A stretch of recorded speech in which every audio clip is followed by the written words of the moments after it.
మీ కళ్లద్దాలకు శాశ్వత పరిష్కారం కేవలం 9,999 రూపాయల నుండే LASIK surgery American laser eye హాస్పిటల్లో. బిగ్గెస్ట్ సక్సెస్ ఉండడం వల్ల డైరెక్షన్ లేట్ అయిందంటే ఒప్పుకుంటారా? అది కూడా జరిగి ఉండొచ్చు. అంటే ఏంటంటే ఇప్పుడు అందరూ ఇన్వాల్వ్ అవుతున్నారు. హీరో సబ్జెక్ట్ ఉన్నప్పుడు వాళ్ళు కూడా పార్టిసిపేట్ చేయాలని ఇలా ఉంది. గబుక్కని గోపిమోహన్ గారు ఆ పార్టిసిపేషన్కి ఒప్పుకుంటారో ఒప్పుకోరో, ఆయన చెప్పింది వేదంలా తీస్తారో, ఇలాంటివి ఉంటాయి కదా. నేను యాక్చువల్గా సబ్జెక్టు బాగుంది అని చెప్తే ఎవరి ఐడియానైనా తీసుకుంటాను సార్. కథలో బాగా నాన్ సెన్స్ తీసుకోలేను. అంతే, ఇంత ఎక్స్పీరియన్స్ ఉండి నేను నా కాంప్రమైజ్ అవ్వకూడదు. సో అది కూడా అయి ఉండొచ్చు కొంతమంది. నాకు కాకపోతే ఇప్పుడు బలంగా ఉన్నది ఏంటంటేనండి, నాకు ఒక కన్విక్షన్లో ఉన్న సినిమానే చేయాలని ఉంది. నా స్ట్రాంగ్ అంటే 25 ఏళ్ళ క్యారియర్లో నేను గమనించిన అంశాలు కొన్ని వందలు ఉన్నాయి. దాంట్లో ఇప్పుడు కామెడీ మాత్రమే మీరు చూస్తున్న ఒక స్ట్రిక్ కామెడీ మాత్రమే. ఇది కాకుండా నేను అసలు ఒరిజినల్ సినిమా లవర్గా నేను చూసిన సినిమాలు, నేను ఇన్స్పైర్ అయినాయి ఇంత మటుకు అవి కథల కింద చేసినవి చాలా తక్కువ. సో నా డైరెక్షన్లో అవి మీరు చూడగలరు. అవి చేయడానికి ఏంటంటే కొంచెం ఒక రైట్ హీరో దొరకాలి, రైట్ ప్రొడ్యూసర్, నన్ను బిలీవ్ చేసే ప్రొడ్యూసర్ దొరకాలి. ఇప్పుడు ఏంటంటే కొంచెం ఈ పాన్ ఇండియా మోజులో ఉన్నారు కొంతమంది, ఈ రకరకాలుగా ఉన్నాయి కదండి. సో 1 or 2 ఇయర్స్లో మళ్ళీ ట్రాక్లో వచ్చి మంచి సినిమా చేస్తాను. అంటే అంత కాన్ఫిడెంట్గా ఉన్న స్క్రిప్ట్ ఉంది నా దగ్గర. సో ఇప్పుడు కొంచెం స్టెబిలైజ్ అయ్యి ఇప్పుడు సీను గారి సినిమాలు ఇవన్నీ ఒక 3-4 సినిమాలు ఉన్నాయి. అవి అయిపోగానే నా డైరెక్షన్ డెఫినెట్గా నిర్మాత కోసం చూస్తున్నాను. ఎవరు కథ వింటానన్నా పాజిటివ్గా చెప్పాను. అప్పట్లో గల్లా జయదేవ్ గారి రెండో అబ్బాయితో కూడా మీరు డైరెక్షన్లో ఉన్నాను. వాళ్ళు ఇంకా ఇప్పుడే రెడీగా లేరండి. వాళ్ళకి కథ నచ్చింది. వాళ్ళు కొంచెం టైం తీసుకుని చేద్దాం, వాళ్ళ అబ్బాయి మ్యారేజ్ అయితే సెట్ అయింది కదా సార్, చేద్దాం అనుకున్నారు. సరే, అది అనౌన్స్ అంటే అఫిషియల్గా కాదు కానీ మీడియాలో ఆర్టికల్స్ కూడా న్యూస్ కూడా వచ్చేసి అప్పుడు కొంచెం తొందరగా వద్దాం అని అనుకున్నారు. మళ్ళీ ఎందుకో తర్వాత కొంచెం టైం తీసుకుని చేద్దాం అని అనుకున్నారు. So we should respect their. అంతే కదా సార్. సో ఫైనల్గా మీరు దూకుడు తీసిన మహేష్ బాబుని, ఈరోజు వారణాసి చేస్తున్న మహేష్ బాబుని ఆ గ్రాఫ్ చూస్తుంటే ఎలా అనిపిస్తుంది? అసలు అన్ఇమాజినబుల్ కదా. అప్పుడు డేస్కి ఇప్పటికి క్రేజ్ 10 times పెరిగిపోయింది. ఫ్యాన్ ఫాలోయింగ్ కూడా అలాగే పెరిగిపోయింది. అప్పుడు మేము మహేష్ బాబు ఫ్యాన్ అని అంటే టెక్నీషియన్స్లో ఇప్పుడు చాలామంది ఉన్నారు. ఇప్పుడు అందరూ బాబు ఫ్యాన్స్ అలాగే చాలా మంది ఉన్నారు. పైగా ఇంటర్నేషనల్గా వెళ్ళాలని ఎప్పటి నుండో మా అందరికీ కోరిక, ఫ్యాన్స్గా కానీ ఒక రైటర్స్గా కానీ. తను అసలు తెలుగు సినిమాల్లోనే అందంగా ఉండే హీరోల్లో యూనిక్గా, అంటే మన నార్త్ ఇండియాలో కూడా ఆయన ఈజీగా డైజెస్ట్ అవుతాడు.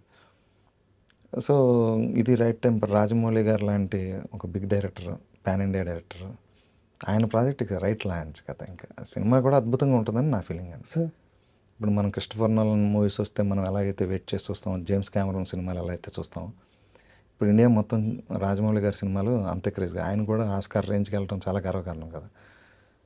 మహేష్ బాబు గారి సినిమా కూడా అలా ఇంటర్నేషనల్ ప్లాట్ఫామ్లో చాలా ప్రెస్టీజియస్గా ఉంటుందని నా ఫీలింగ్ అండి. కృష్ణ అనే పేరు పక్కన గారు లేకుండా ఇప్పటివరకు ఎవరు సంబోధించింది లేదు, మొత్తం ఎంటర్ ఇండస్ట్రీలో కానీ బయట కానీ. అంత గొప్ప పేరుని ఆయన సంపాదించుకున్నారు. ఆ తండ్రి లెగసీని కాపాడడానికి ఆయన చేసే సినిమాలు కానీ, ఆయన జీవించే విధానం కానీ, ఆ చిన్నపిల్లలకి గుండె ఆపరేషన్లు కానీ, ఆ కృష్ణ గారి అబ్బాయి మహేష్ బాబు అని చెప్పుకునే విధానంలో ఆయన తీసుకునే జాగ్రత్తలు, ఆయన లైఫ్ స్టైలు ఎలా ఉంటుంది సార్? డెసిషన్ మేకింగ్స్ మీ దగ్గర చూసిన వ్యక్తి కాబట్టి. అంటే మహేష్ బాబు గారు ఇప్పుడు మీరు ఇవి తెలిసినవండి, అన్ని విధాలుగా ఇన్స్పిరేషన్గా తీసుకోదగ్గ వ్యక్తి అండి. మీరు గమనిస్తే తనకు సంబంధం లేని విషయాల్లో ఆయన ఇంటర్ఫియర్ కాడు సార్. ఎప్పుడు ఎంతవరకు ఉండాలో టీవీల ముందు కానీ బయట మాట్లాడే విధానం కానీ అంతే. వివాదాస్పదమైన విషయాల్లోకి రాడు.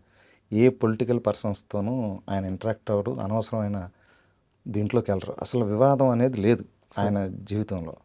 రెండోది హెల్త్ హ్యాబిట్స్ కానీ, ఫుడ్ హ్యాబిట్స్ కానీ, డైట్ కానీ, ఎక్సర్సైజ్, ఫిజికల్ ఫిట్నెస్ కానీ ఆయన్ని కొట్టేవాడు లేడు. అంటే ఆయన మొత్తం ఇండస్ట్రీలో ఉన్న హీరోలందరూ కూడా ఆయన్నే ఫాలో అవుతారు. ఈవెన్ మా శ్రీను వైట్ల గారు కూడా ఆయన దగ్గర నుండి స్లిమ్ అవటం, అంటే ఫిట్గా ఉండటం. అప్పుడు దాకా ఆయన ఫుడ్ హ్యాబిట్స్ అన్ని కార్బ్స్ ఎక్కువ తినేస్తూ అలా ఆయన నోరు కట్టేసుకుని మరి అంటే ఎంత ఎంత తినాలి అసలు మనిషికి ఇంతకంటే అవసరం లేదు అలా అంత కాన్షియస్గా ఉంటారు. అలాగే ఫ్యామిలీ బాండింగ్ అద్భుతం. మీరు గమనిస్తే అంటే మమ్మల్ని కూడా ఆయన దూకుడప్పుడు మా ఫ్యామిలీతోటే రమ్మనమని చెప్పి వాళ్ళ ఇంటికి డిన్నర్స్కి కానీ అంత ఫ్యామిలీ బాండింగ్ అది బాగుంటుంది. వాళ్ళ పిల్లలతో కూడా ఆయన చాలా బాగుంటారు. ఒక తండ్రిగా కూడా బాగుంటారు. కొడుకుగా తండ్రి గర్వపడే రేంజ్కి వెళ్ళాడు. అంటే ఎగ్జాంపుల్ కింద ఏ విధంగా తీసుకున్న రిలేషన్స్ పరంగా తీసుకున్న ఆయన టాప్. ఒక తండ్రికి ది బెస్ట్ కొడుకు. అలాగే పిల్లలకి బెస్ట్ తండ్రి. ఇంకా నమ్రత గారిది వాళ్ళది ఆ బిగినింగ్ జర్నీ కూడా నేను చూశాను. వంశీ అప్పుడు మీరు మేము అసిస్టెంట్ డైరెక్టర్ పనిచేసాను. So they are very good couple. And Mahesh Babu garu ఎప్పుడు నవ్వుతూనే ఉంటాడు.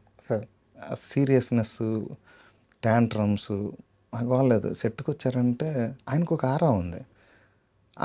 ఆయనతో కూర్చోవాలి, మాట్లాడాలి అని అందరూ ఫీల్ అయ్యేంత ఉంటుంది. ఎప్పుడైనా ఆయన గురించి ఒక నిర్మాత బ్యాడ్గా మాట్లాడటం, ఒక డైరెక్టర్ ట్విస్టెడ్గా మాట్లాడటం చూసారు ఎప్పుడైనా? అసలు పొరపాటున కూడా ఉండదు. ఆయన కూడా ఒక టెక్నీషియన్స్ గురించో లేకపోతే ఒక డైరెక్టర్ గురించి బ్యాడ్గా మాట్లాడటం, కాంట్రవర్షియల్గా మాట్లాడటం అలా ఎప్పుడు ఉండదు, పబ్లిక్లో ఉండదు. ప్లస్ ఇలాంటి వాటిల్లో కూడా హెల్ప్ఫుల్గా ఉంటారు.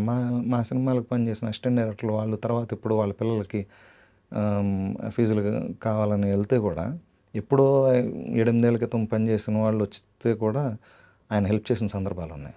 అంటే మనం ఇవి తెలుసు, హార్ట్ ఆపరేషన్స్ అది అందరికీ తెలుసు. అవేం చిన్న విషయం కాదు సార్. అది అన్ని వేల మందికి గుండె ఆపరేషన్లు చేయటం అనేది ఇట్స్ నాట్ అంతే కదండి. ఇప్పుడు అభిమానుల్లో కూడా కొంతమంది చాలా హార్డ్ కోర్ అభిమాని ఇలా ఎవరు చనిపోయారు, లేకపోతే వాళ్ళకి ఏదో ప్రాబ్లం వచ్చింది అని అంటే ఏదో ఒక రకంగా ఇండైరెక్ట్గా సహాయం చేసిన సందర్భాలు చాలా సందర్భాలు ఉన్నాయి. అండ్ మేము దగ్గర ఉండి చూసేవాళ్ళం కదా. ఇప్పుడు మాకు చాలా ఇంటా ఉండేవాళ్ళం. సో కృష్ణ గారిది ఒక పంద, మహేష్ బాబు గారిది ఒక పంద. ఏది దానాలు చేయటంలో కానీ హెల్ప్ చేయటం విషయంలో కానీ. ఈయనేంటంటే అవసరమైన వాళ్ళకే చేస్తాడు, అపాత్రంగా చేయడు. మళ్ళీ అది ఈయనలో ఉన్న గొప్పతనం. కృష్ణ గారు అంటే తెలిసిన వాడు వచ్చారు, వాళ్ళు ఎందుకు అడుగుతున్నారు ఏంటి అనేది కాకుండా హెల్ప్ చేసే మెంటాలిటీ అయింది. ఈయన అలా కాదు, రైట్ పర్పస్కి చేసే గుణం ఉన్న వ్యక్తి. పైగా టెక్నికల్గా కూడా మీరు ప్రోగ్రెసివ్ సినిమాలనే ఇష్టపడతారు. ఆయన మురికి సినిమాలు అలా చేద్దాం అనేది ఏదో ఒకటి అరా చేసి ఉండొచ్చేమో కానీ మా సినిమాలు ఈయన తెలుగు సినిమా ప్రోగ్రెసివ్గా వెళ్ళాలనే థాట్తో చేసిన సినిమాలు ఎక్కువ ఉంటాయి. మీరు నెంబర్ ఆఫ్ టెక్నీషియన్స్ని ఎంకరేజ్ చేశారు ఆయన మహేష్ బాబు గారు. ఇప్పుడు మీరన్నమాటే జూనియర్ ఎన్టీఆర్ గారు ఒక స్టేజ్ మీద అంటారు, ఆయన చేసిన ప్రయోగాలు, మహేష్ బాబు గారు చేసిన ప్రయోగాలు ఒక స్టార్ హీరో అయ్యండి ఎవరూ చేయలేము, ఒక ఈజీ హిట్ ఆయన ఎప్పుడు తీసుకోలేదు, ఎప్పుడు ప్రయోగాలు చేస్తానే హిట్లు కొట్టారని చెప్పి. అంటే ఒక రకంగా చెప్పాలి అని అంటేనండి, ఈ బిగ్ హీరోస్ అందరిలోకి ఫస్ట్ సినిమా స్థాయిని పెంచింది ఆయనే. ఇది మన తెలుగు సినిమాని గమనిస్తే మీరు, అతడు ఆ టైప్ ఆఫ్ స్పాన్లో తీసిన సినిమా ఒక్కడు చార్మినార్ సెట్లు వేసి ఆ రేంజ్ లెవెల్కి తీసిన సినిమా. అప్పుడంతా మంది పల్లెటూర్లు, ఫ్యాక్షన్ సినిమాలు ఇట్లా ఏదో నడుస్తూ ఉన్నాయి. ఒక కొత్త డైమెన్షన్లో వీళ్ళు టక్కర దొంగ, ఒక కౌబాయ్ ఆ రేంజ్లో అంటే హిట్ ఫ్లాప్ కంటే కూడా ప్రోగ్రెసివ్గా ఉండాలని తీసిన సినిమాలు. టెక్నికల్గా చాలా అంటే మంచి కెమెరామెన్ని తీసుకొచ్చారు ఆయన. అలాగే మ్యూజిక్ డైరెక్టర్లు అయితే మణిశర్మ గారితో నెంబర్ 1 హిట్స్ ఉన్నాయి. తర్వాత తమన్తో, దేవితో కూడా మంచి సినిమాలు ఇచ్చారు. సో ఆయన ఏంటంటే టెక్నీషియన్స్ అని రైట్ టాలెంట్ ఉన్న వాళ్ళని ఎంకరేజ్ చేయడం. ఫైట్ మాస్టర్స్ ఎంతమంది మంచి ఫైట్ మాస్టర్స్ని ఇంట్రడ్యూస్ చేశారు అంటే చేయటుంటే ఆయన సినిమాలు చేసి చాలా ప్రొఫైల్కి వెళ్ళారు. ఈవెన్ కొట్టాల శివ గారికి మిర్చి తర్వాత శ్రీమంతుడిలో చాలా మంచి పేరు వచ్చింది. అలా ఆయన చాలా మంచి గుణం ఉందండి అందుట్లో అయితే, నో డౌట్. మా 14 రీల్స్ వాళ్ళకి 3 సినిమాలు చేశారు. 3 సినిమాలు చేశారు. 4 చేసినట్టున్నారు. తర్వాత అనిల్ సుంకర్ గారికి ఎప్పుడు మేము దూకుడు టైంలో పరిచయం అయినా అనిల్ సుంకర్ సర్లే నీకు ఎవరు చేశారు, మళ్ళీ నెక్స్ట్ కూడా చేస్తారు. ఆ మనిషిని వదలరు. అంటే చాలా అడుగుతూ ఉంటారు అనిల్ గారి గురించి కానీ ఇది కానీ. మేము కూడా ఎప్పుడో ఒక 4-5 ఏళ్ళకి ఎప్పుడైనా షూటింగ్ స్పాట్లో కలిసిన వెరీ పాజిటివ్గా నవ్వుతూ పలకరించడం, మాట్లాడటం అలా.